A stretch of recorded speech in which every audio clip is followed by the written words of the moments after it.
Você já reparou a semelhança que existe entre Charlie Kirk, Jó, aquele Jó do Antigo Testamento que a gente conhece a história, e Lázaro, que aparece nas histórias do Evangelho e que Jesus ressuscitou? Já percebeu que existe uma semelhança entre esses três personagens? Vamos dar uma pensadinha nisso, vamos analisar as semelhanças e diferenças que existem entre cada um deles.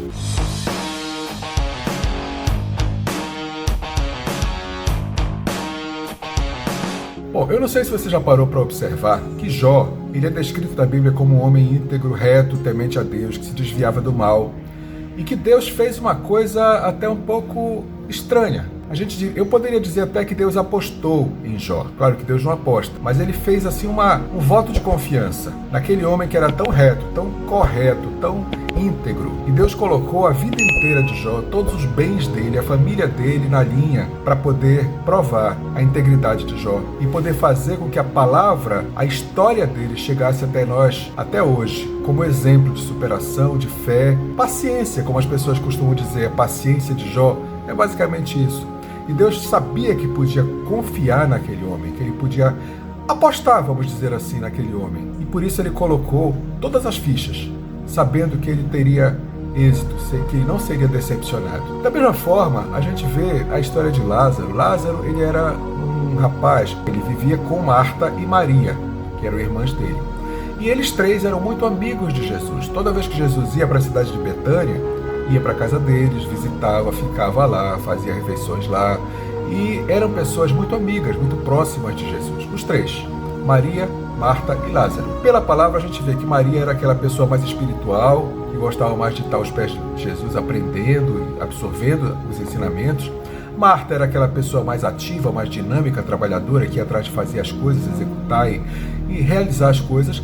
E Lázaro só é citado como sendo irmão delas. Nada de muito importante da vida deles. Mas aí acontece uma coisa que é totalmente inesperada. Jesus estava viajando longe de Betânia, em outras cidades, em outros momentos, quando ele recebeu a notícia: Lázaro, o teu amigo, está doente, Jesus. Eles estão precisando de ti lá em Betânia. Todos esperavam que Jesus fosse largar tudo que ele estava fazendo e ir para lá, para a casa dos amigos dele, para ver o amigo dele que estava doente, para ver Lázaro e curar Lázaro. Porque tanta gente que Jesus chegava próximo, ele curava, né? Então o esperado era isso, que ele fosse lá, já que era amigo dele, uma pessoa que ele se dava muito bem, muito próximo, ele fosse lá e curasse. Mas não, Jesus disse: tá, tudo bem, registrado, anotei o seu comentário e vou continuar meu trabalho aqui. E assim Jesus fez, continuou onde ele estava, sabendo que o grande amigo dele estava doente, gravemente doente. 4 dias depois, Jesus vai lá para a casa de Lázaro, Maria e Marta. E quando ele vai chegando, Marta vai logo atrás de Jesus com uma afirmação já meio de cobrança: Senhor, onde tu estavas? O Lázaro, teu amigo, ele morreu, Jesus. Onde tu estava? Se tu estivesse aqui, isso não teria acontecido. E Jesus olha para ela: Marta, te acalma, fica em paz. Ele não está morto, ele só está dormindo. Te acalma. Aí vem Maria depois dela, de uma forma diferente, falando de forma diferente, mas dizendo praticamente a mesma coisa: Senhor, poxa, a gente conhece a tua misericórdia, a gente conhece a tua graça, a gente conhece o teu amor. E o teu amigo estava aí doente, Senhor. A gente esperava a tua presença aqui, a gente queria que tu estivesse aqui. E se tu estivesse aqui, ele não teria morrido, meu Senhor. Jesus disse: Maria, te acalma, Lázaro não está morto, ele só dorme. Calma, tenha paz. E eles vão até o túmulo onde Lázaro estava. Era uma caverna, uma gruta, como era costume nos povos judaicos, né? Colocar as pessoas nessas grutas, normalmente enroladas em panos. Afinal de contas, a gente tem que lembrar que o povo hebreu viveu no Egito durante 430 anos. Então eles viram que os egípcios faziam as múmias, enrolavam em bandagens. Muitos costumes dos egípcios ficaram no meio do povo hebreu. Assim como muitos costumes romanos da igreja romana até hoje permanecem na igreja renovada. Então, costumes são coisas difíceis da gente desvencilhar. E ele sabia que o costume era esse: enrolar em panos e colocar numa gruta. E lá estava Lázaro, nessa gruta, com uma pedra pesada na porta da gruta. Jesus chegou e disse: olha, ele está aí dentro. Jesus falou: olha, tira a pedra aí da frente. Pessoal, mas Jesus, já faz 4 dias, já está fedendo, Senhor. Não, tira a pedra, estou falando para tirar a pedra, tira a pedra. E eles foram lá e tiraram a pedra. E Jesus só faz chamar: Lázaro, vem para fora. E de repente vem aquele ser todo enrolado em pano. Deve ter sido uma cena até um pouco assustadora, um pouco engraçada, né? Aquele ser saindo de lá daquela gruta, pulando, todo enrolado naqueles panos. e aparece lá na porta da caverna. E aí Jesus disse para eles: olha, desata, tira essas panos dele, desatai-o, deixa ele livre. Tudo bem, essa é a história que está nos evangelhos. Para quem não conhecia, agora conhece. Qual é a semelhança disso com Charlie Kirk? E qual é a semelhança disso com Jó? Todos eles começaram a ser mais relevantes, mais importantes para a história depois de passarem por um trauma muito forte. Lázaro passou pela morte. Jó passou pela perda de todos os bens dele, até da saúde dele. E depois disso, Jó foi restaurado e passou a ter o dobro de tudo que ele tinha antes. E Lázaro, depois de passar pela morte por 4 dias... Olha, importante de serem 4 dias, porque na tradição judaica dizia que até o 3º dia a pessoa poderia voltar à vida. Depois do 3º dia não tinha mais jeito. E Jesus deixou passar 4 para dizer: olha, a tradição de vocês diz uma coisa, mas eu, que venho fazer a vontade do meu Pai, posso fazer muito mais do que a tradição de vocês acredita.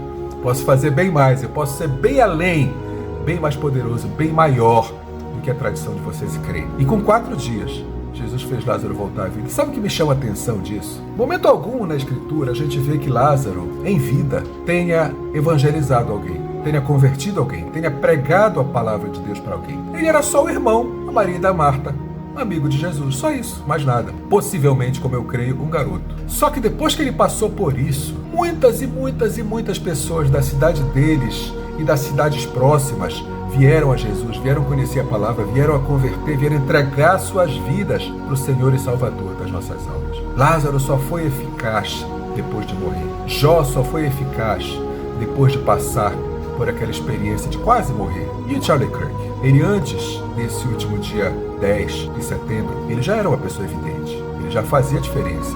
Ele já tinha seguidores, já tinha pessoas que ouviam e que estavam sendo tocadas e transformadas pelo que ele falava, pelo que ele fazia. Agora, faz ideia da multiplicação desse alcance, dessa importância, dessa relevância que aconteceu depois do dia 10 de setembro de 2025, quando ele foi baleado. Você faz ideia do quanto que cresceu o alcance da palavra, do evangelho dele, da pregação dele, através do próprio discurso que a esposa dele fez, tão sensível, tão contundente, tão poderoso. Você faz ideia do quanto foi multiplicado o poder da voz, principalmente da pregação do evangelho, da salvação do Charlie Kirk, depois que aconteceu isso com ele.